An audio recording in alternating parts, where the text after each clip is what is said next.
아카데미의 화려한 복도 끝에는 항상 모든 학생들의 시선을 한몸에 받는 한 소년이 서 있었습니다. 요한 페르는 태어날 때부터 모든 것을 가진 제국의 완벽한 귀공자였습니다. 그는 단 한 번도 누구에게 무언가를 양보하거나 뒤처져 본 적이 없는 천재였습니다. 이번 기말고사 역시 당연히 자신이 1등일 것이라 요한은 확신하고 있었습니다. 학생들로 북적이는 게시판 앞으로 요한의 발걸음이 우아하게 옮겨졌습니다. 그러나 성적표에 가장 높은 곳에 적힌 이름은 요한 페르가 아니었습니다. 일레나 에보이라는 낯선 이름이 그의 이름 바로 위에 선명하게 새겨져 있었습니다. 요한은 자신의 눈을 의심하며 몇 번이고 명단을 다시 확인했습니다. 한 번도 들어본 적 없는 평민 출신의 이름이 자신을 앞질렀다는 사실에 요한은 불쾌함을 느꼈습니다. 그는 즉시 도서관으로 향해 이번 수석을 차지한 인물이 누구인지 찾아내기로 했습니다. 도서관 구석의 가장 조용한 자리에서 요한은 낯선 소녀를 발견했습니다. 그녀는 주변의 소음에는 아랑곳하지 않고 오직 책에만 집중하고 있었습니다. 단정하게 묶은 검은 머리카락과 티 없이 깨끗한 피부가 유독 눈에 띄었습니다. 요한은 그녀가 정말 자신이 이긴 천재인지 확인하고 싶어 그녀에게 다가갔습니다. 일부러 구두 소리를 크게 내며 걸었지만 소녀는 고개조차 들지 않았습니다. 요한은 불쾌한 기분을 억누르며 그녀의 책상을 가볍게 두드렸습니다. 마침내 일레나가 천천히 고개를 들어 요한의 얼굴을 정면으로 바라보았습니다. 그녀의 눈빛에는 그 어떤 감탄이나 경외심도 담겨있지 않았습니다. 요한은 자신의 존재를 알리기 위해 위험 있는 목소리로 통성명을 제안했습니다. 하지만 일레나는 그저 짧게 고개를 끄덕이고는 다시 책으로 시선을 돌렸습니다. 완전히 무시당했다는 생각에 요한의 귀가 붉게 달아올랐습니다. 그는 태어나서 처음으로 누군가에게 투명인간 취급을 받는 경험을 했습니다. 요한은 그날 이후로 일레나 에보이라는 인물에 대해 조사하기 시작했습니다. 그녀가 몇 시에 등교하고 어디서 점심을 먹는지 요한은 몰래 관찰했습니다. 놀랍게도 그녀는 아카데미의 그 누구와도 어울리지 않고 늘 혼자였습니다. 일레나는 화려한 식당 대신 벤치에 앉아 간단한 빵으로 끼니를 해결했습니다. 황족인 자신으로서는 도저히 이해할 수 없는 검소하고 조용한 일상이었습니다.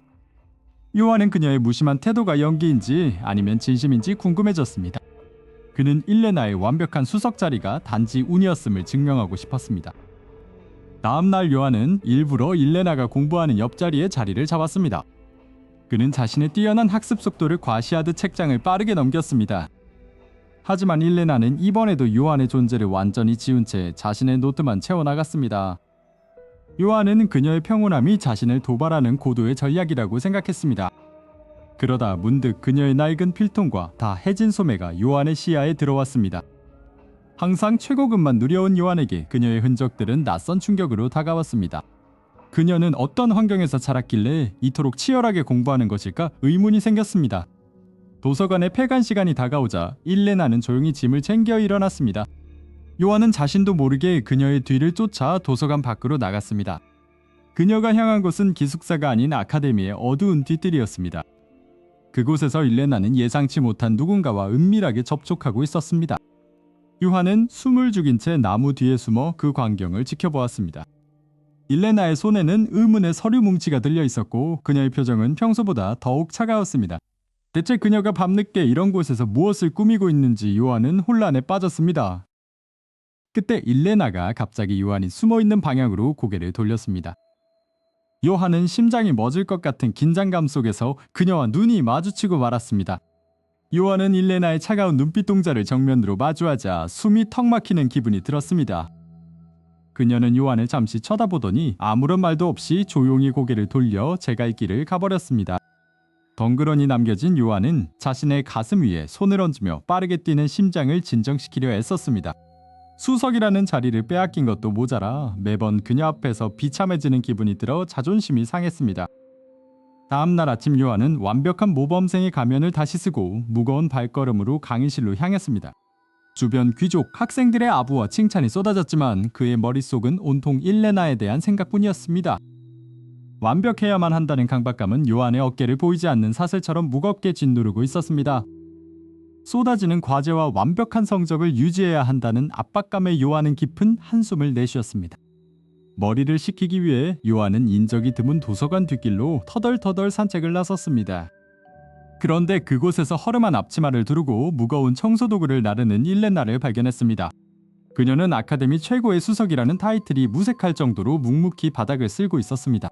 황족과 고위 귀족들만 다니는 이 화려한 곳에서 그녀가 왜 이런 허드렛일을 하는지 요한은 도무지 이해할 수 없었습니다. 자세히 보니 그녀의 교복 소매는 군데군데 달아 있었고 손에는 작은 상처들이 가득했습니다. 남들의 시선을 의식하며 항상 최고급만을 고집하던 요한에게 그녀의 모습은 신선한 충격이었습니다. 다음날 저녁 요한은 자신도 모르게 발걸음을 옮겨 온실 근처의 매점으로 향했습니다. 놀랍게도 그곳의 작은 간이 매대 뒤에서 손님들에게 인사를 건네는 일레나가 보였습니다. 그녀는 평소에 차가운 표정 대신 옅고 소박한 미소를 지으며 잔돈을 거슬러주고 있었습니다. 그 소박한 미소를 본 순간 요한은 가슴 한구석이 찌르르하게 울리는 묘한 감정을 느꼈습니다. 항상 타인의 기대에 부응하기 위해 억지로 웃던 자신과는 너무나도 다른 순수한 웃음이었습니다. 요한은 그녀의 진짜 모습이 무엇인지 더 알고 싶다는 강렬한 열망에 휩싸이기 시작했습니다. 시간이 흘러 늦은 밤이 되었고 아카데미의 모든 불빛이 서서히 꺼져갔습니다. 방에서 홀로 책을 보던 요한은 답답함을 이기지 못하고 겉옷을 걸친 채 밖으로 나왔습니다. 차가운 밤 공기가 뺨을 스치자 뒤숭숭했던 머릿속이 아주 조금은 맑아지는 것 같았습니다. 은은한 달빛이 내리쬐는 분수대 광장을 지나던 요한은 또다시 익숙한 실루엣을 발견했습니다. 일레나가 늦은 밤임에도 불구하고 분수대 주변에 더러워진 대리석 바닥을 닦고 있었습니다. 달빛을 받아 하얗게 빛나는 그녀의 검은 머리칼은 마치 밤하늘을 그대로 옮겨놓은 듯 아름다웠습니다. 요한은 이번에는 도망치거나 숨지 않고 조심스럽게 그녀의 곁으로 걸어갔습니다. 발소리를 들은 일레나가 청소를 멈추고 고개를 들어 요한을 올려다보았습니다. 이 밤중에 여기서 혼자 뭐 하시는 겁니까? 요한이 짐짓 차가운 말투로 물었습니다. 일레나는 잠시 침묵하더니 아무렇지도 않게 장학금을 받으려면 글로 시간을 채워야 해 라고 답했습니다. 황족으로서 돈 때문에 일한다는 개념을 몰랐던 요한은 그녀의 덤덤한 고백에 큰 충격을 받았습니다. 그녀가 왜 그토록 치열하게 공부하고 주말과 밤낮 없이 일했는지 비로소 모든 퍼즐이 맞춰지는 것 같았습니다. 온갖 특혜를 누리며 불평하던 다른 귀족들과 달리 스스로 무언가를 성취해 나가는 그녀가 대단해 보였습니다. 일레나는 다시 고개를 숙이고 무심히 바닥을 닦는 일에 집중하기 시작했습니다. 요한은 주머니에서 깨끗한 실크 손수건을 꺼내 그녀의 옆에 슬며시 내려놓았습니다. 그 손에 상처가 많으니 이걸 쓰십시오 라며 요한은 황급히 고개를 돌렸습니다. 일레나는 요한이 두고 간 고급 손수건을 가만히 바라보다가 작게 고개를 끄덕였습니다. 그리고는 요한이 볼 수 없을 정도로 아주 작고 희미한 미소를 지으며 고마워 라고 속삭였습니다. 그 작은 속삭임이 밤바람을 타고 요한의 귀에 선명하게 박히자 그의 가슴이 세차게 뛰기 시작했습니다. 바로 그 순간 갑자기 온실 뒤편의 어두운 숲 속에서 의문의 커다란 폭발음과 함께 붉은 섬광이 번쩍였습니다. 뒤이어 정체 모를 불길한 마력의 기운이 온실 주변을 휘감으며 거대한 그림자가 드리워지기 시작했습니다. 위험을 직감한 요한은 자기도 모르게 일레나가 있는 분수대 쪽을 향해 다급하게 몸을 돌려 외쳤습니다. 하지만 어둠 속에서 뻗어나온 정체불명의 마력의 사슬이 이미 일레나의 발목을 단단히 휘감고 있었습니다. 일레나의 눈빛에 처음으로 두려움과 당혹감이 서리는 순간 사슬은 그녀를 어둠 속으로 강하게 끌어당기기 시작했습니다. 요한은 비명을 지르며 그녀를 구하기 위해 필사적으로 질주했으나 이미 거리가 너무 멀어져 가고 있었습니다. 과연 이 깊은 밤 아카데미를 습격한 어둠의 정체는 무엇이며 요한은 위기에 처한 일레나를 무사히 구해낼 수 있을까요? 밤 공기를 가르는 불길한 소리에 요한은 반사적으로 검의 손잡이를 꽉 쥐었습니다. 어둠 속에서 들려온 기묘한 발소리는 숲을 뒤에 숨어있던 길고양이의 가벼운 도약이었습니다. 요한은 안도의 한숨을 내쉬며 긴장으로 딱딱하게 굳었던 어깨의 힘을 조금 풀었습니다. 다행히 걱정했던 어둠의 습격은 없었지만 요한의 머릿속은 온통 일레나의 안전에 대한 생각뿐이었습니다. 다음날 아침 아카데미 광장은 황금빛 태양 아래에서 언제 그랬냐는 듯 평화롭게 빛나고 있었습니다. 요한은 평소와 같이 완벽한 제복 차림으로 흐트러짐 없는 걸음걸이를 유지하며 강의실로 향했습니다. 오늘의 고대 마법학 수업은 한 학기의 성패를 좌우할 중요한 조별 과제가 발표되는 날이었습니다. 오랜 소꿉친구인 벨리사는 당연하다는 듯 요한의 옆자리에 앉아 밝은 미소를 지어 보였습니다. 벨리사는 요한에게 이번에도 완벽한 호흡으로 수석 자리를 되찾아오자며 주먹을 쥐어 보였습니다. 하지만 요한의 시선은 은밀하게 저 멀리 구석진 자리에 홀로 앉아있는 일레나에게로 향했습니다. 일레나는 주변의 소란스러운 소음에는 아랑곳하지 않고 오직 낡은 마법사의 페이지를 넘기는데 몰두했습니다. 교단의 선백발의 노 교수는 안경을 치켜올리며 엄숙한 목소리로 출석부를 내리쳤습니다. 교수는 이번 학기 과제는 무작위가 아닌 실력에 기반하여 교수가 직접 파트너를 지정하겠다고 선언했습니다. 벨리사는 교수님의 뜬금없는 폭탄 선언에 당황한 듯 요한의 소매자락을 다급하게 붙잡았습니다. 교수의 입에서 마침내 아카데미의 공동 1등인 요한 페르와 일레나 에보이의 이름이 함께 호명되었습니다. 당연히 요한과 파트너가 될 줄 알았던 벨리사의 얼굴은 순식간에 차갑게 굳어버렸습니다. 반면 일레나는 자신의 이름이 불렸음에도 불구하고 아무런 미동조차 없이 묵묵히 펜을 움직였습니다. 요한은 자신의 심장이 갑자기 빠른 속도로 쿵쾅거리기 시작하는 낯선 감정에 당혹스러움을 느꼈습니다. 벨리사는 수업이 끝나자마자 신경질적으로 책을 챙기며 요한을 뒤로하고 먼저 강의실을 빠져나갔습니다.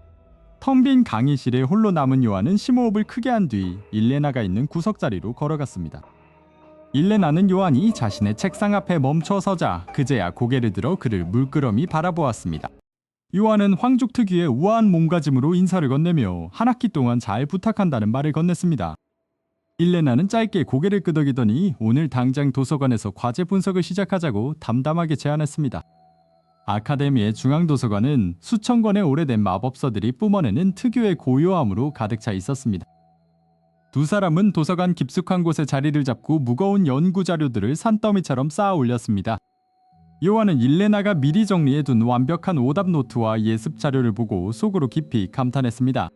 천재라고만 생각했던 그녀가 실제로는 피나는 노력과 꼼꼼함으로 무장해 있다는 사실을 깨달은 순간이었습니다. 의견을 조율하기 위해 두 사람의 머리가 가까워질 때마다 일레나에게서 은은한 풀꽃 향기가 풍겨왔습니다. 요한은 그 향기에 정신이 아득해져 순간적으로 마법 수식의 흐름을 놓치고 말을 더듬고 말았습니다. 일레나는 평소 완벽하던 황태자가 왜 갑자기 서투른 모습을 보이는지 의아한 눈빛으로 올려다보았습니다. 요한은 애써 헛기침을 하며 다음 페이지로 넘어가자고 다급하게 화제를 전환했습니다. 함께 복잡한 고대 마법 문양을 해독해 내자 일레나의 입가에 아주 작고 소박한 미소가 피어올랐습니다. 순간적으로 요한의 심장이 크게 쿵쾅거렸고 그는 세상이 멈춰버린 것 같은 착각에 사로잡혔습니다. 늘 차갑고 다가가기 힘들다고만 생각했던 일레나의 미소는 그 어떤 보석보다 눈부시게 빛났습니다. 어느새 창밖은 완전히 어두워졌고 두 사람만의 비밀스러운 연구 시간은 깊어만 갔습니다. 일레나는 가방을 챙기며 요한에게 생각보다 좋은 파트너를 만난 것 같다며 담담한 칭찬을 건넸습니다. 그 한마디에 요한은 가슴속 깊은 곳에서 정체 모를 뜨거운 감정이 솟구치는 것을 느꼈습니다. 두 사람은 밤하늘에 쏟아지는 별빛 아래를 나란히 걸으며 기숙사 방향으로 발걸음을 옮겼습니다. 물리적인 거리뿐만 아니라 얼어붙어 있던 두 사람의 심리적 거리도 몰라보게 좁혀져 있었습니다. 하지만 기숙사 입구의 그늘진 기둥 뒤에서 분노에 찬 눈빛으로 둘을 노려보는 그림자가 있었습니다. 질투심에 휩싸인 벨리사는 요한의 곁을 차지한 일레나를 향해 차가운 도끼를 뿜어내고 있었습니다. 과연 벨리사의 질투는 두 사람의 좁혀지는 거리에 어떤 거대한 위기와 폭풍을 몰고 오게 될까요? 벨리사의 질투 섞인 시선이 따갑게 꽂혔지만 요한은 이미 일레나에게 향하는 발걸음을 멈출 수가 없었습니다. 요한은 오늘도 어김없이 도서관 한 구석에서 과제상이라는 핑계를 대며 일레나의 맞은편 자리에 조용히 앉았습니다. 일레나는 여전히 아무런 말도 없이 오직 두꺼운 전공 서적을 가만히 들여다보는 데 온 정신을 집중하고 있었습니다. 서류를 검토하려던 요한은 자신도 모르게 그녀의 하얗고 고운 손가락 끝이 책장을 한 장씩 넘기는 규칙적인 소리에 귀를 기울였습니다. 가끔씩 창밖에서 불어오는 부드러운 바람에 일레나의 검은 머리카락이 가볍게 흩날릴 때마다 요한의 가슴이 작게 일렁였습니다. 일레나가 무심코 고개를 들어 자신을 쳐다보자 요한의 심장이 쿵 내려앉아 얼른 시선을 다른 책으로 황급히 돌렸습니다. 일레나는 요한의 그런 서투르고 당황한 모습을 눈치챘는지 입가에 아주 미세하고 소박한 미소를 희미하게 띄었습니다. 아주 찰나의 순간이었지만 그녀의 그 작은 미소 하나에 요한의 뇌리는 마치 번개를 맞은 것처럼 강렬하게 요동쳤습니다. 그날 밤 자신의 화려한 개인 기숙사 방으로 돌아온 요한은 도무지 가라앉지 않는 흥분 때문에 책상 앞을 서성였습니다. 결국 그는 서랍 깊은 곳에서 가죽으로 장식된 새 깨끗한 노트를 꺼내어 책상 중앙에 조심스럽게 올려놓았습니다. 그것은 오직 일레나 에보이라는 의문 가득한 한 명의 여학생만을 분석하기 위한 그만의 특별한 전용 관찰 일지였습니다. 요한은 일레나가 공부할 때 펜을 2번 돌리는 버릇이나 잉크가 묻으면 손가락을 찌푸리는 사소한 습관들을 하나씩 적어 나갔습니다. 다른 사람들이 보는 그녀는 그저 차갑고 재미없는 수석일 뿐이었지만 그가 기록하는 그녀는 그 누구보다 생동감 넘치고 순수했습니다. 며칠이 지나고 일지의 페이지가 점점 늘어갈수록 요한은 자신이 왜 이토록 타인의 삶에 집착하는지 스스로에게 질문을 던졌습니다. 완벽한 황족의 후계자로서 언제나 이성적이고 차분해야 했던 자신만의 견고한 신념이 완전히 무너져 내리는 기분이었습니다. 다음날 아카데미 정원에서 다시 만난 일레나는 벤치에 앉아 바람을 맞으며 빵 한 조각으로 소박하게 점심을 해결하고 있었습니다. 주위의 귀족 학생들은 그녀를 어울리지 않는 이방인처럼 쳐다보았지만 요한의 눈에는 오직 그녀만이 세상에서 가장 빛나 보였습니다. 요한은 용기를 내어 가방에서 고급 수제 쿠키 상자를 꺼내들고 조심스럽게 그녀의 곁으로 다가갔습니다. 일레나는 갑자기 나타난 요한과 그가 내민 화려한 상자를 번갈아 보며 동그랗게 커진 눈으로 얼어붙었습니다. 요한은 붉어진 얼굴을 감추려 헛기침을 하며 과제를 도와준 것에 대한 작은 보답일 뿐이라며 어색하게 둘러댔습니다. 과자를 조심스레 한 입 빼어문 일레나는 이제껏 요한이 단 한 번도 보지 못했던 정말 아이처럼 활짝 웃는 환한 미소를 지었습니다. 그 순간 요한은 가슴 깊은 곳에서 무언가 거대한 둑이 완전히 무너져 내리는 듯한 강렬한 충격을 받았습니다.